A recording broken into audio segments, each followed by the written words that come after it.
I make decisions on a daily basis. Right from wrong, fair from unfair, tune or wait, you guys get the point. Yet somehow, when it comes to more important decisions, I seem to struggle a bit more. It would be easier if someone would just tell me what to do.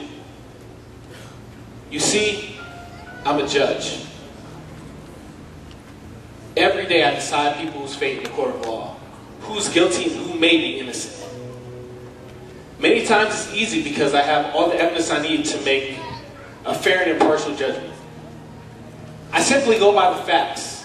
Then there's other times when deciding innocence is a bit harder. There was this one case I was presiding over recently where the prosecution gave a case of the man's guilt that I couldn't refute.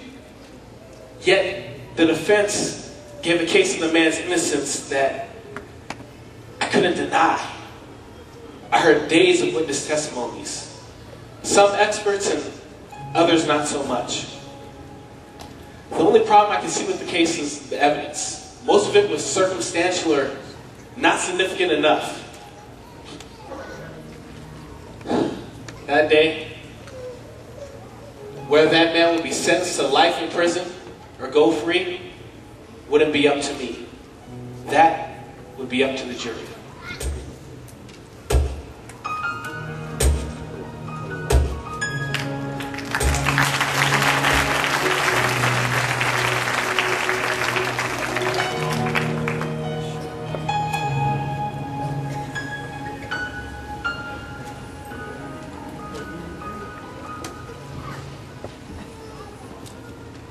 I would want to be his best friend. At least I thought it was. You just don't understand what happened. That night, the night he was taken, we were all having this special dinner together. When all of a sudden he says that someone at this table is going to betray him. What? I began to look around the table to see who it could possibly be. Peter, he had mentioned something about him betraying him. I don't know, Matthew, Bartholomew, Andrew. Surely he would tell us. So I waited and he said nothing. So I went to him and I said, is it I? And all he said was, "You have spoken it." What exactly is that supposed to mean? I thought it was a simple question, but clearly it was not. And I had to remember, this is Jesus. He will never give you the kind of answer you're looking for. I shouldn't have been surprised if he answered in some kind of a parable or story of some sort, like he did from time to time. But all of this is what leads up to what became my life-altering decision. You see, the religious leaders, they offered me 30 pieces of silver just to tell them who Jesus was. It was easy money, and I needed it at the time, traveling with the group all the time. And I mean, it's Jesus. He's a miracle worker.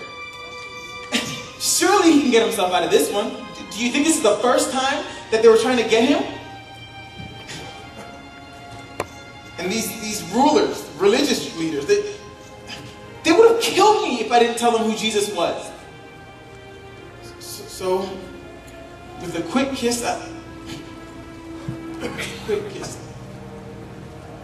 I betrayed my best friend. The man I had followed for years. And in that moment, it was done. There was nothing I could do to change it. They took him before the high priest, Caiaphas, and they put my friend on trial. A trial that would decide his fate.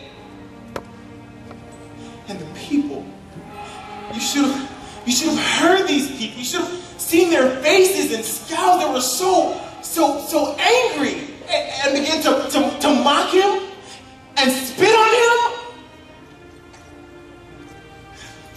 And do you know what he did? Do you know what he did? mean, he just stood there and took all these accusations. Why was he just standing there? Why didn't he do something? I couldn't watch anymore. I had to leave. Yet my mind was tormented. And what had I done? I needed the money at the time, and it seemed reasonable. Was it all my fault?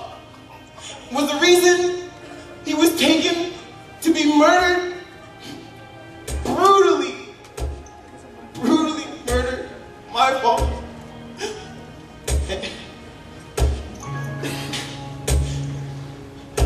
Am I guilty?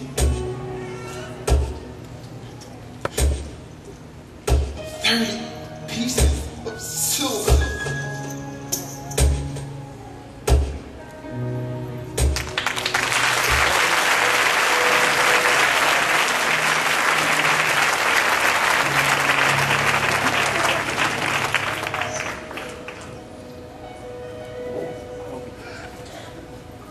I do very well for myself, and I will not apologize for that. I worked hard for everything that I have, and I make more money in 1 year than most people make in their entire lifetime. I really don't see a problem with it. I've got a beautiful family, spectacular home. What else could I possibly need? Oh, right. I see what you're thinking. You're probably wondering about my relationship with God. Well, I'd say it's pretty good. You know, I make it to a church service every now and then. Just to make my family happy. But come to think of it, when I was younger, I used to go all the time. And I did become very involved. But, as life should have it, I got older and had more obligations to fulfill, and I just couldn't find the time anymore. Do you know, I actually had a friend of mine say that I was like Judas, selling out Jesus for money. What is he talking about? I did not sell Jesus out for money. I've simply made a success out of myself, and I see nothing wrong with that. I mean, come on, really? Just because I have money, that does not make me a sinner. How have I sinned? I'm thankful for everything that I have, and like I said before, I do work hard for it. Gosh, I mean, I really just don't have time for all these church services, and I don't feel like it's necessary, and I just